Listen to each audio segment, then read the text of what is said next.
இரண்டாவதாக நாம் பார்க்கிறோம், ஆண்டவர் இயேசு இன்னும் அடுத்த நிலைமைக்கு வந்துட்டார். சாத்தான் ஆண்டவர் இயேசுவை கூட்டு போய் சொல்லுது, உலகத்தினுடைய அரசுகள் எல்லாத்தையும் காட்டி, அனைத்தையும் ஒரு நொடிப்பொழுதில் அவர் காட்டி, இவற்றின் மேல் முழு அதிகாரத்தையும் இவற்றின் மேன்மையை உனக்கு கொடுப்பேன் அப்படின்னு சொல்லுது. யாருகிட்ட? இந்த உலகத்தையே படைச்ச ஆண்டவர்கிட்ட இந்த உலகத்தினுடைய செல்வங்களை எல்லாம் காட்டி, இதெல்லாம் நான் உனக்கு தரேன், நீ என்ன தெண்டனிட்டு வணங்கினா போதும் அப்படிங்கிற. பிசாசு பல தருணங்களில் இந்த அதிகார வெறியோட வரும். என்ன இப்படி இருந்து நிப்போம், எலெக்ஷன்ல நிப்போம். இன்னைக்கு பாத்தீங்கன்னா தமிழ்நாட்டுல ஒரு ரொம்ப மோசமான ஒரு சூழல். இப்ப வரும்பொழுது கூட நான் பேப்பர் அந்த இதுல படிச்சுட்டு வந்தேன், இன்டர்நெட்ல படிச்சுட்டு வந்தேன், தமிழ் நியூஸ்.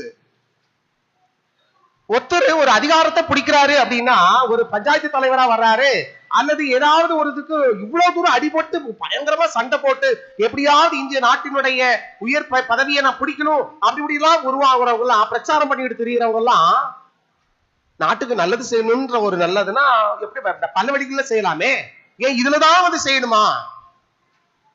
அதான் சொல்லுவாங்க கிராமத்துல எல்லாம், ஆதாயம் இல்லாம செட்டி ஆத்தோட போகமாட்டான் அப்படின்ட்டு. ஏன்னா காரணம் இல்லாம இவங்க எல்லாம் ஆட்சி பிடிக்க மாட்டாங்க. ஆகவே இன்று இரண்டாவது இந்த பயங்கரமான ஒரு விதமான சோதனை என்னவென்றால், இந்த கடவுள் இல்ல, இந்த கடவுளால் இந்த கடவுள் எனக்கு வேஸ்ட்.